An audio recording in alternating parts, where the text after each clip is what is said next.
Good evening, everyone. Good evening. Good evening. For those who do not know me, my name is Michael Jacobs, and I'm the Curator of Collections and Exhibits here at the museum.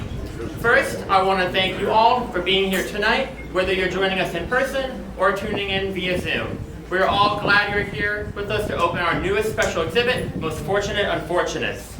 This exhibition powerfully reflects our mission here at the Museum of the Southern Jewish Experience, which is to encourage new understanding and appreciation for identity, diversity, and acceptance through exhibitions, collections, and programs focusing on the unique and remarkable history of Southern Jews. Tonight, that mission takes shape in a story that is uniquely Southern, deeply Jewish, and profoundly human. Based on the acclaimed book by Marlene Trestman, Most Fortunate Unfortunates, tells the story of the Jewish Orphans Home of New Orleans, not just as an institution, but as a community, a haven, and a formative experience for over 1,600 children. It's a story of care, education, tradition, and resilience, and one that shaped generations of Southern Jewish life. Bringing this exhibition to life was no small task. I want to express deep gratitude to the incredible team here that made it happen. Our museum staff worked tirelessly researching, writing, designing, coordinating loans, and creating an exhibition that honors this story with the sensitivity and depth it deserves. Special thanks also goes to our off-site graphic design team who helped translate our vision into a visual experience that feels elegant and personal, and to our exhibition fabricators whose flexibility and craftsmanship help bring this physical space to life beautifully. We're also grateful to the partners who helped make this exhibition possible through the loans and donations of artifacts. Our thanks go to the Jewish Community Center, the Jewish Children Regional Services, Isidore Newman School, and the numerous descendants of the home's residents, as well as items from our own collection. The artifacts you'll see here tonight, some rarely seen before, range from official documents to personal keepsakes, loving cups, photo albums, a signed letter from Theodore Roosevelt, the first home registry book, and even a cardboard suitcase once carried by a young man leaving the home in 1934. At the heart of this entire project is Marlene Trestman, a New Orleans native and a former client of JCRS, the home successor. Marlene brings both scholarly insight and a personal connection to this work. She was mentored by Bessie Mergelin, a former home resident, and a pioneering attorney whose life became the subject of Marlene's first book. The relationship sparked Marlene's years-long journey to document the home's history with care and devotion. Marlene is a Phi Beta Kappa graduate, a former trustee of the Goucher College, and holds a law degree from the George Washington University and an MBA from Loyola University. She spent 3 decades at the Maryland Attorney General's office, where she twice received the Exceptional Service Award. Her historical research has been supported by the National Endowment for the Humanities, the Supreme Court Historical Society, and the Southern Jewish Historical Society, and others. Thanks to her work and the collective efforts of so many, this exhibition does more than inform, it moves us, helps us to connect to the past and to the present, and tell a Southern Jewish story that is at once particular and universal. That's why exhibitions like this are so vital. Outside of New Orleans and beyond the families directly connected to the home, this is not a well-known story to many people. And yet, it is a story worth telling. That's why this museum exists, to highlight the untold, overlooked, and deeply meaningful stories of Southern Jews that might not be shared anywhere else. We are honored to share this one with you tonight. Now, please join me in welcoming Marlene Trestman, the woman who brought this remarkable history to light.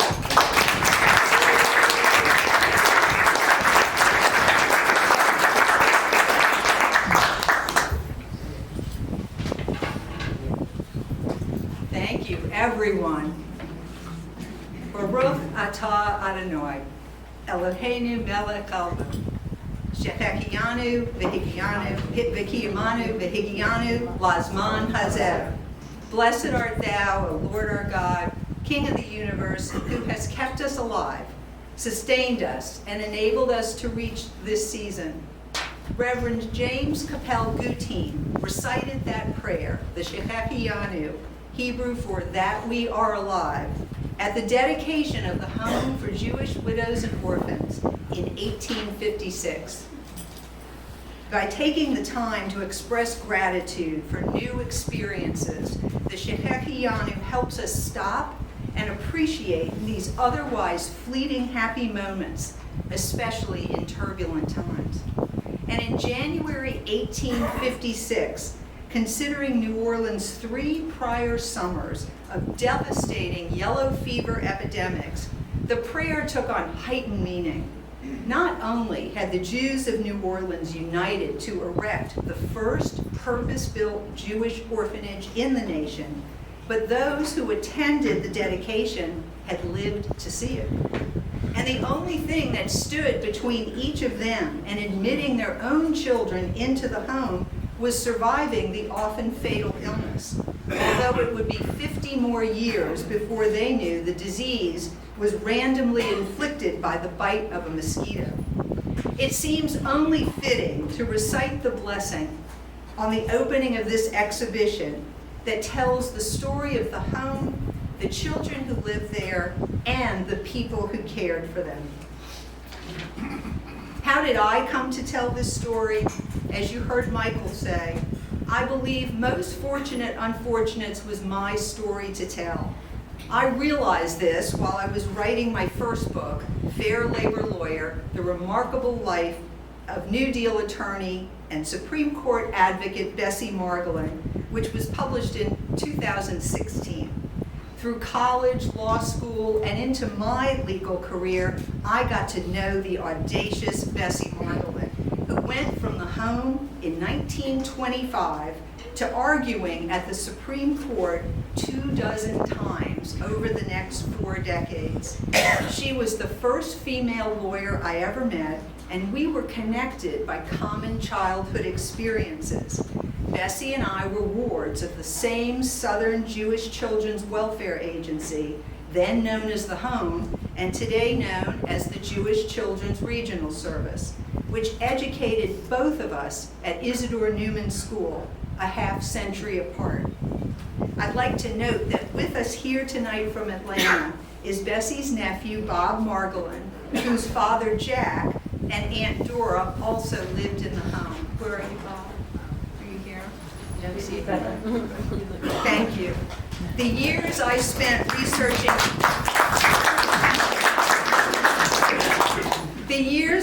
researching Bessie's life to write her biography only deepened my curiosity about the orphanage in which she was raised and in which I certainly would have lived had it not closed 2 decades before I came along.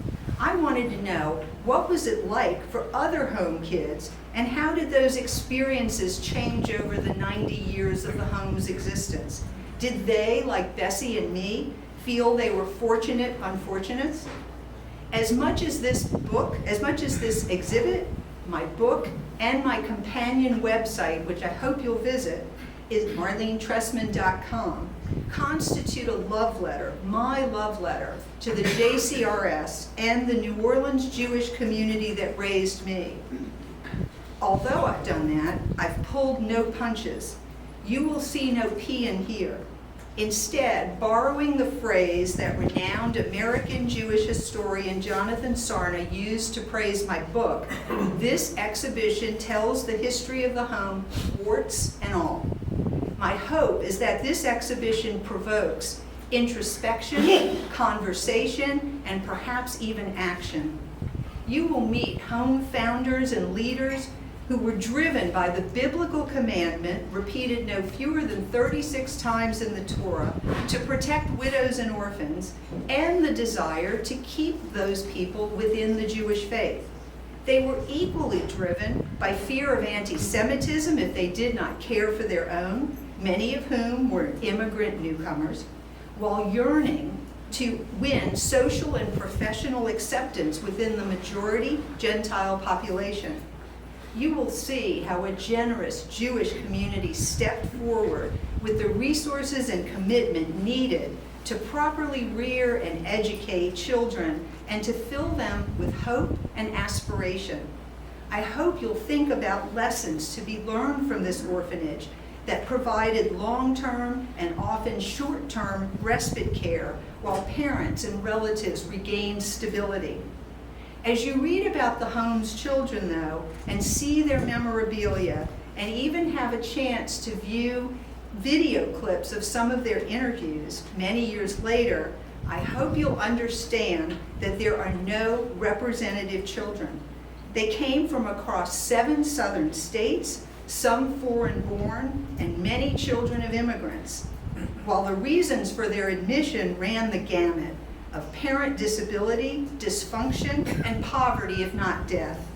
And thus, it's not surprising that no 2 children experienced the home exactly the same way, or that any one child had mixed feelings, but I do think you will hear a theme of gratitude.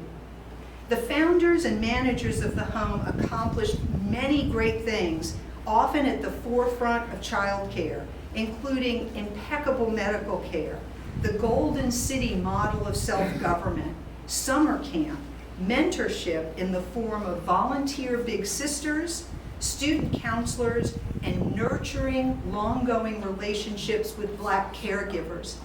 The home was an early adopter of kindergarten, and it not only established the Isidore Newman School to educate its children alongside tuition-paying children from the community, but it also offered vocational and commercial alternatives in the public high schools for children who were not interested or not inclined for college preparation.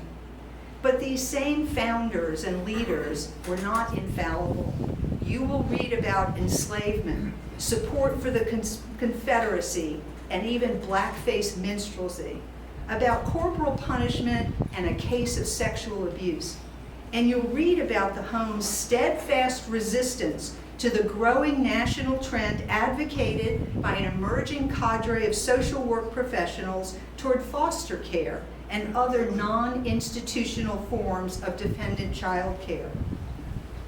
Overall, I hope you come away from this exhibition thinking about how we care for children and the neediest members of our community, how we pass along a love and understanding of Judaism to our children, how we honor and preserve the memories of our elders, how standards of child care and education have grown and evolved, and the respect we as Jews pay and should pay to each other and to other members of the broader community. Thanks a million times over to the Museum of the Southern Jewish Experience, to Director Kenneth Hoffman for scheming and dreaming with me about this exhibit, to champion curator Michael Jacobs for shepherding that dream into this wonderful reality, to graphics guru Abra Kaplan, to prize programmer Lizzie Meister, and to dedicated development director Emma Hare, and to the many other dedicated staff and volunteers who made this exhibition happen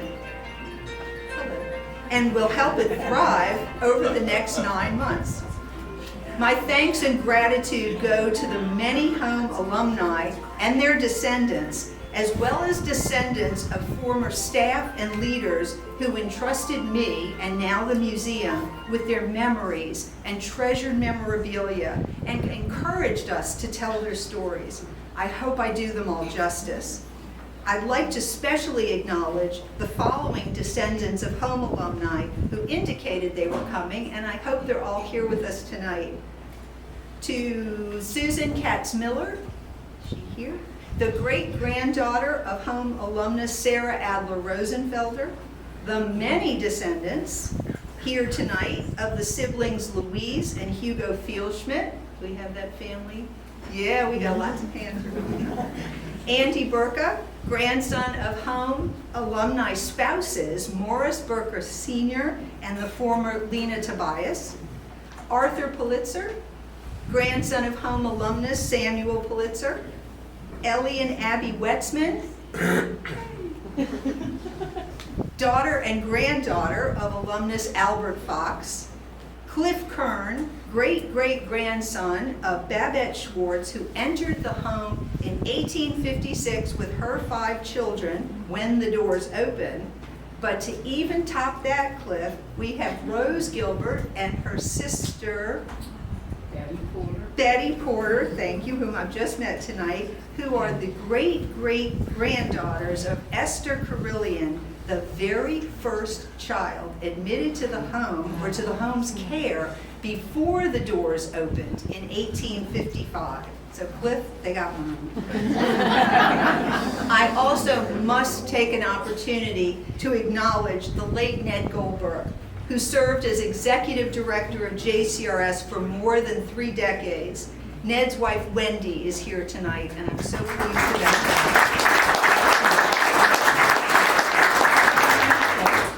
As she knows, and anyone who works at JCRS knows, Ned may be, he is, the only person who loved knowing about the history of the home and its descendants more than I do. Thanks to my family, my dear friends, and all of you here tonight in person or via Zoom to share this great evening at this great museum. May this exhibition inspire you to support our social welfare, educational, and cultural institutions that will carry us into the future.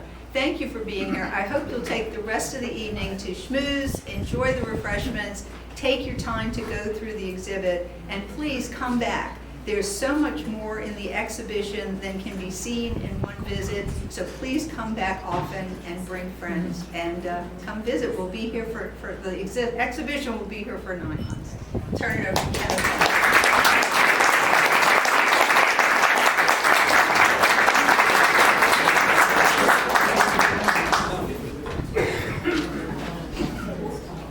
Good evening, ladies and gentlemen, in the room and on Zoom. My name is Kenneth Hoffman. I'm the Executive Director of the museum. I'm so happy to see you here tonight. It was about 2 years ago that we had Marlene here, standing right where I'm standing now. The room was just about as packed as it is now, to talk about her new book. And I don't know if you remember, but I raised my hand during the question period and I said, Marlene, do you think it would be possible for you to help us do an exhibit about the home here? Do you remember how fast I said yes? You said yes very fast, and from that moment on, we've been thinking about this and planning it. Of course, most of the planning happened toward the back end in these last few frantic weeks. And as Marlene thanked the staff, I too wish to thank our wonderful staff. Certainly our curator, Michael Jacobs, who's done a wonderful job. We can clap for him. And our what is your position these days? I don't even communications and marketing manager and secret graphic designer, Aubrey Kaplan. We can clap for Lizzie Meister, who put a lot of this event together, and Emma Hare, and also Leah LeBlanc, who is, if she's not in the room, then she's downstairs in our museum shop, through which you will exit. And it is open. So, I want to thank, who's a member of this museum? Raise your hand if you're a member. Oh, that's wonderful. Let's clap for these people. And now let's clap for the people who aren't yet members, but will be. This museum works, it survives, it thrives because of the support of our members. The exhibit upstairs, there are a lot of people here. You may not get to see the entire exhibit tonight because there are so many people, but it will be here for the rest of the year. If you are a member of the museum, then you can come every day for free. And probably, depending on the level of membership, you can even bring family or friends with you. So the members show us that the community cares about these stories. And this exhibit would not have been possible without the support of our members and our donors and some other very special people. The Louisiana Endowment for the Humanities, which is our state affiliate of the National Endowment for the Humanities, gave us a grant for this museum. Who thinks that that's a good thing? I think that's a very good thing. Also, the City of New Orleans, the City Council, through their Recreation and Culture Fund, in particular, Councilmember J.P. Morrell and Councilmember Leslie Harris, who also supported this exhibit financially. Let's give them a round of applause. I want to thank JCRS for, where's Mark? Oh, right there, Mark Rubin. Let's give him a round of applause, the Executive Director of JCRS, as a co-sponsor of this event tonight. And when you go up to see the exhibit, you will see that many of the objects on display are here courtesy of JCRS.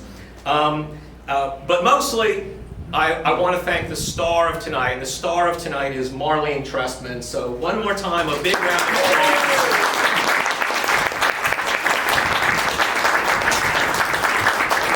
Marlene will be here tomorrow at 10 a.m. when we open to give a tour and sign books. So if you are from out of town, but you're still going to be here tomorrow morning, you should come back. You'll get a chance to spend more time in the exhibit and schmooze a little bit with Marlene. So we hope to see you there. And with that, I will say thank you again for coming. Enjoy the food and drink in the back, and head upstairs to see the exhibit. Thank you, everyone. Thank you.